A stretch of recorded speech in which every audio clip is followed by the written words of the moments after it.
여호수아에게 이르되 우리를 위하여 사람들을 택하여 나가서 아멜렉과 싸우라. 내일 내가 하나님의 지팡이를 손에 잡고 산 꼭대기에 서리라.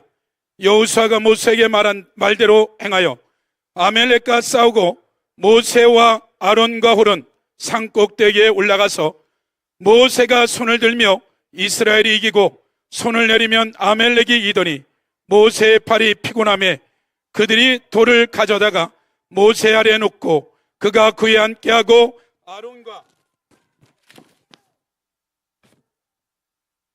아론과 홀이 한 사람은 이쪽에서 한 사람은 저쪽에서 모세의 손을 붙들어 올렸더니 그 손이 해가 지도록 내려오지 아니한지라. 여호수아가 칼날로 아멜렉과 그의 백성을 쳐서 무찌르니라. 여호와께서 모세에게 이르시되 이것을 책에 기록하여 기념하게 하고 여호수아에게 귀에 외워 들리라. 내가 아멜렉을 없이하여 천하에서 기억도 못하게 하리라. 모세가 제단을 쌓고 그 이름을 여호와 니시라고 이르되 여호와께서 맹세하기를 여호와가 아멜렉과 더불어 대대 싸우리라 하셨다 하였더라. 아멘. 이 시간 이베벨 코리아 대표신 이태희 목사님 나오셔서 여호와께서 대대로 싸우리라 말씀으로 선포할 때 많은 은혜 받기를 바랍니다. 할렐루야. 환영하겠습니다. 할렐루야.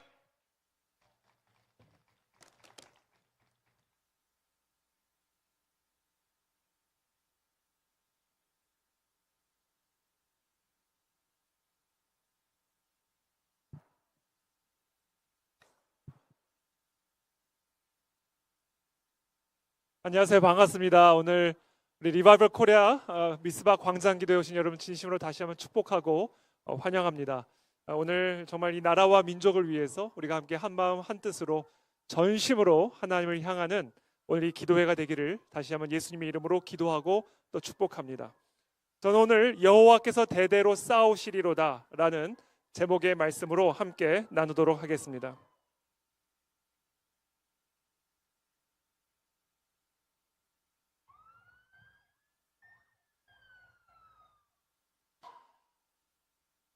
사람들은 흔히 인생을 바다에 비유합니다. 바다를 항해하는 사람이 크고 작은 폭풍우를 피할 수 없듯이 인생이라는 바다를 항해할 때 우리는 우리의 삶을 위협하는 크고 작은 폭풍우를 피할 수 없게 됩니다.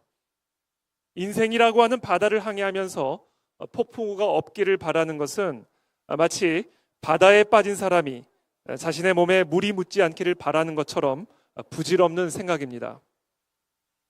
이 세상을 살아가면서 우리의 삶에 문제가 없을 수는 없습니다. 진정한 문제는 우리의 삶에 문제가 있는 것이 아니라 그 문제를 어떻게 해결할 것인가의 문제입니다. 우리의 삶에 문제가 찾아올 때 우리는 그 문제를 어떻게 해결할 수 있을까요? 우리의 삶에 문제가 찾아왔을 때 우리는 절대로 그 문제를 해결하려고 하면 안 됩니다. 우리를 위협하는 그 문제에 집중하여 그 문제를 해결하려고만 하면 우리는 절대로 그 문제를 해결할 수가 없습니다. 문제를 해결하기 위해서는 문제의 원인을 해결해야 합니다. 우리의 문제는 문제를 해결하려고만 하지 그 문제의 원인을 생각하고 그리고 그 문제의 원인을 해결할 생각은 하지 않고 있다는 데 있습니다. 우리 민족은 1948년 건국 이래 그리고 1950년 6월 25일 전쟁 이래 최악의 국가적인 위기를 맞고 있습니다. 좀 더 엄밀하게 말하면 1948년 건국 이후부터 지금까지 단 한순간도 중단되지 않고 지속되어 왔던 위기가 이제는 때가 참에 더 이상 손을 쓸 수 없는 지경이 되어 그동안 전혀 알지 못했던 사람들조차 알아차릴 수 있을 만큼 우리를 위협하는 거대한 괴물로 지금 우리의 눈앞에 등장하게 된 것입니다. 지금 우리 민족이 처한 위기는 1997년 IMF 사태 수준의 경제적인 위기가 아닙니다. 2020년 코로나 팬데믹과 같은 보건적인 위기도 아닙니다. 북한을 비롯한 외부의 적들의 도발로 인한 안보적인 위기도 아닙니다. 지금 이 나라가 처한 위기는 외부의 적들이 아니라 내부의 적들의 도발로 인하여 나라의 존립 자체가 위협받고 있는 체제적인 위기입니다.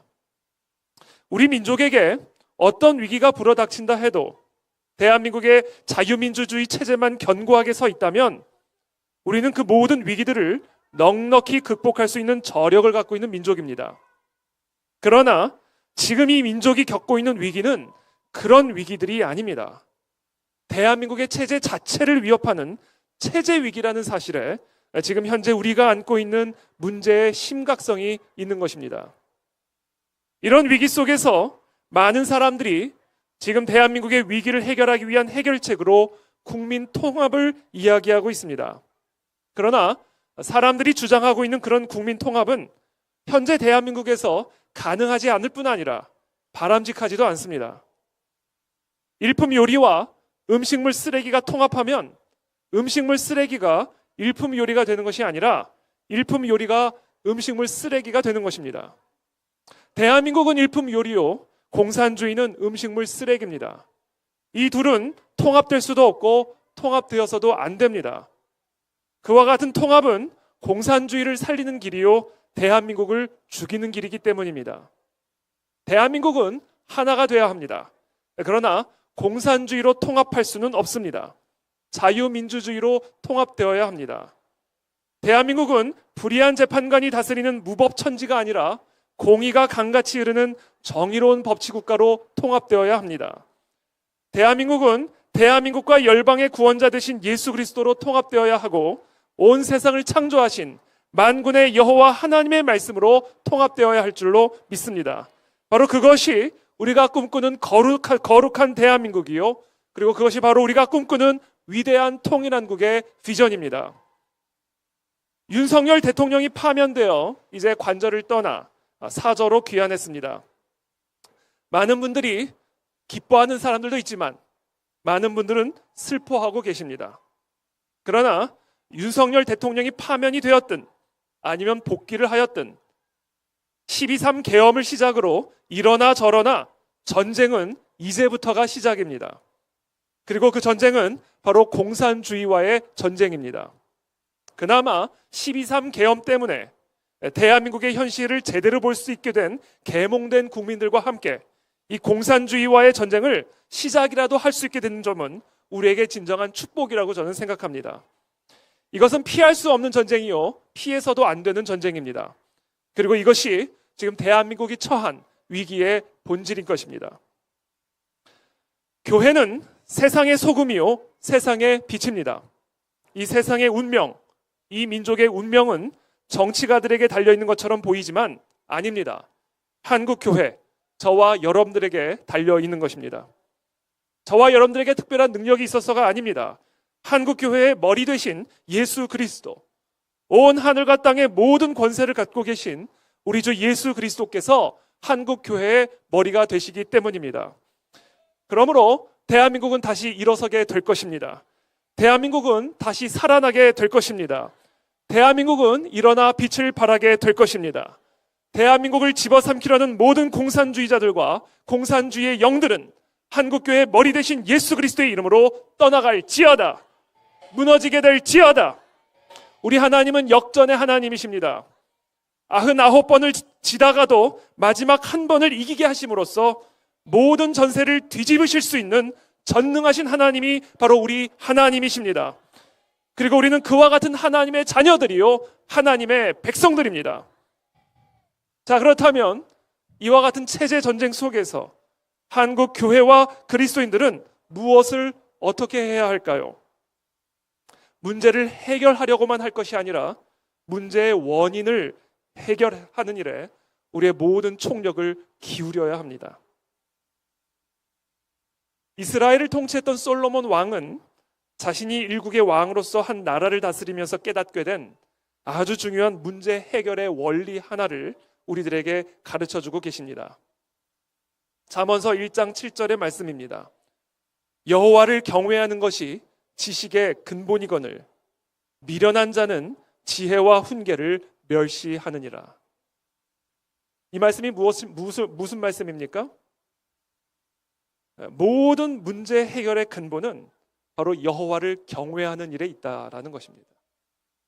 이것을 바꿔 말하면 모든 문제의 원인은 바로 여호와를 경외하지 않는 것에 있다라는 말씀입니다.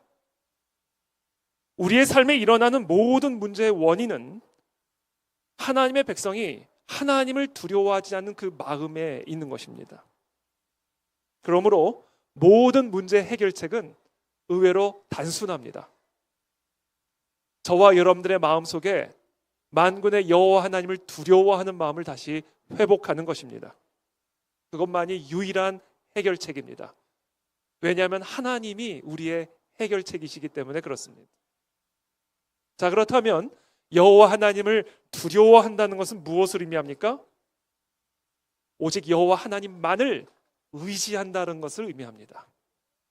하나님 외에 다른 것들을 두려워하지 않고 오직 하나님만을 전심으로 의지하는 것, 그것이 바로 하나님을 두려워하는 것의 의미입니다. 그리고 그것이 모든 문제 해결의 원리라는 것입니다. 이재명을 두려워하지 않게 되기를 축복합니다. 하나님을 두려워하시게 되기를 축복합니다. 그 누구도 의지하지 않게 되기를 바랍니다. 우리의 만군의 여호와 하나님만을 두려워하게 되기를 다시 한번 축복합니다. 그렇게 되면 반드시 하나님은 이 민족 가운데 그 하나님의 영광의 얼굴의 빛을 비추어 주실 줄을 믿습니다.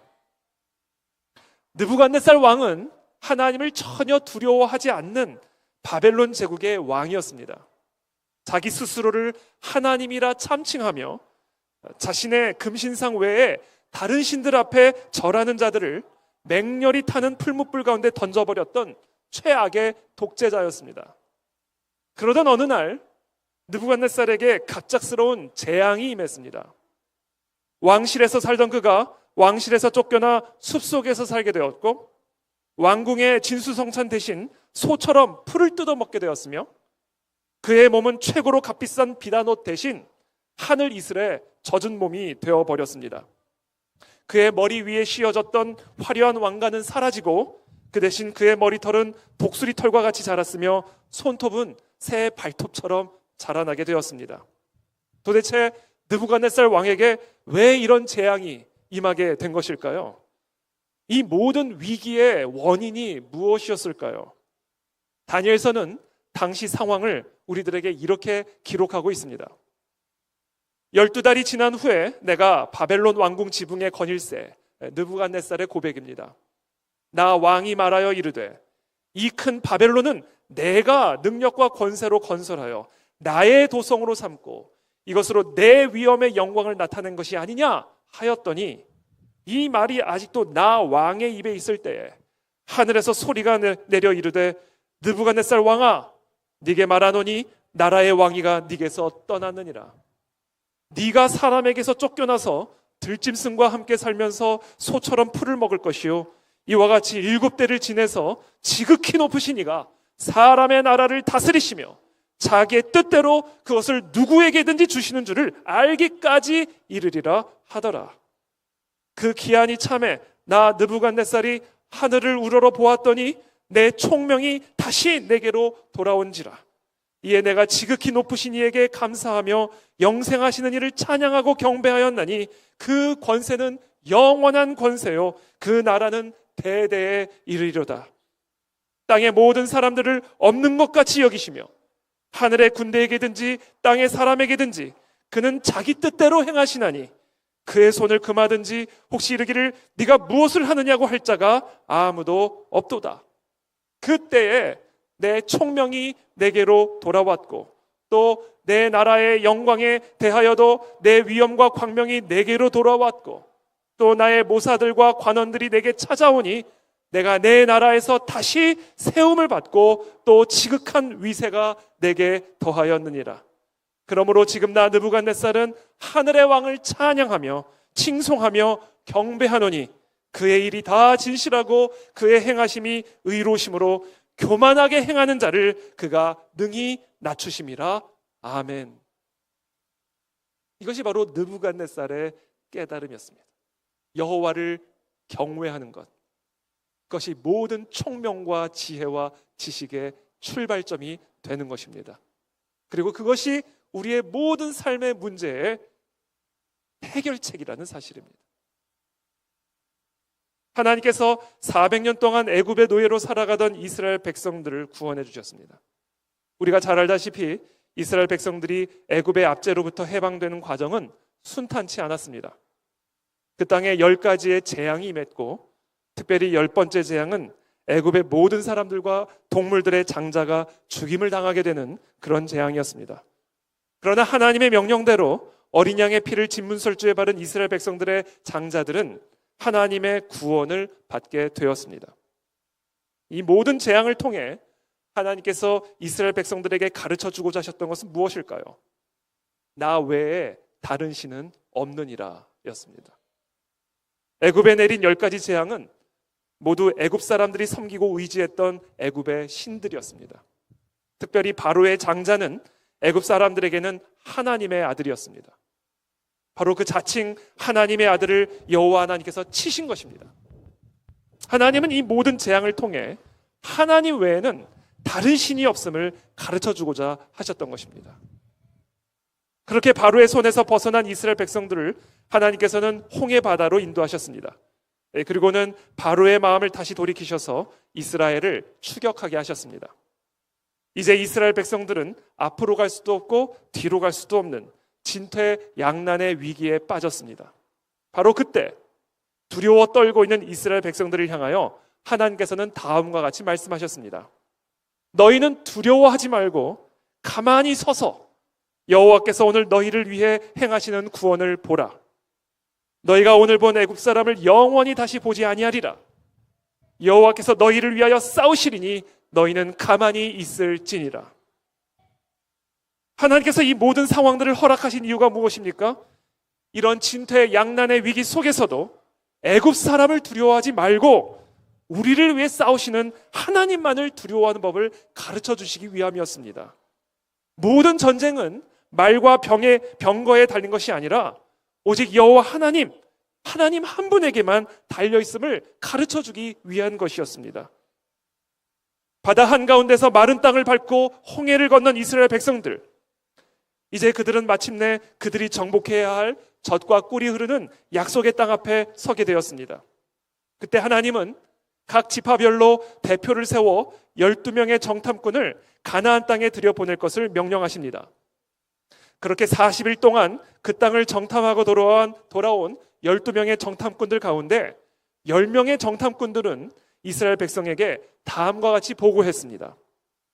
우리는 능히 올라가서 그 백성을 치지 못하리라. 그들은 우리보다 강하니라.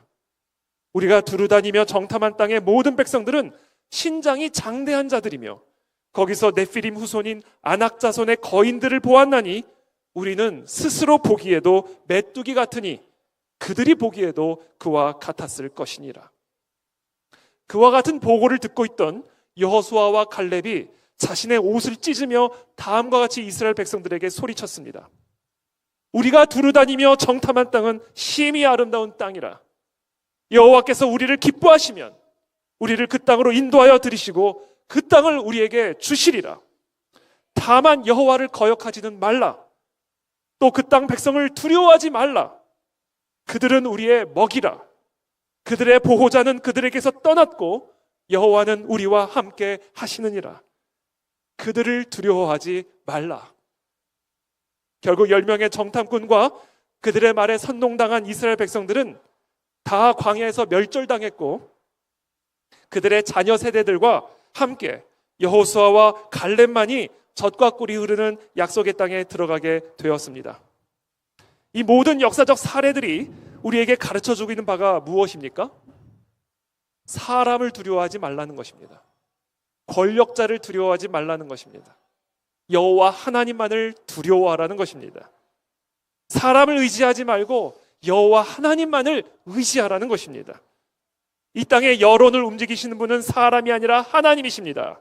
이 땅에 바람을 일으키는 분은 사람이 아니라 하나님이십니다. 우리의 눈앞에 어떤 홍해바다가 넘실거리고 있다 할지라도, 우리의 길목에 어떤 네피림들이 서 있다 할지라도 그것들을 두려워 말라. 하나님은 명령하고 계시는 것입니다. 우리는 오직 여호와 하나님만을 두려워해야 합니다. 하나님만을 전심으로 의지해야 합니다. 왜냐하면 모든 전쟁은 여호와 하나님 한 분에게 달려있는 것이기 때문입니다. 골리앗 앞에 모든 이스라엘 민족이 두려워 떨고 있을 때 소년 다윗은 물매에 조그만 돌 하나를 담아 골리앗을 향해 돌진하며 다음과 같이 외칩니다. 너는 칼과 창과 단창으로 내게 나아오거니와 나는 만군의 여호와의 이름 곧 네가 모욕하는 이스라엘 군대 하나님의 이름으로 내게 나아가노라. 오늘 여호와께서 너를 내 손에 넘기시리니 내가 너를 쳐서 네 목을 베고 블레셋 군대의 시체를 오늘 공중의 새와 땅의 들짐승에게 주어 온 땅으로 이스라엘의 하나님이 계신 줄을 알게 하겠고 또 여호와의 구원하심이 칼과 창에 있지 아니함을 이 무리에게 알게 하리라. 전쟁은 여호와께 속한 것인즉 그가 너희를 우리 손에 넘기시리라. 오늘 우리가 함께 읽은 본문은 이스라엘 백성들이 약속의 땅을 향해 나아가는 광야의 여정에서 아말렉 족속의 공격을 받게 되었던 사실을 기록하고 있습니다. 그때 모세는 여호수아에게 다음과 같이 명령합니다. 우리를 위하여 사람들을 택하여 나가서 아말렉과 싸우라.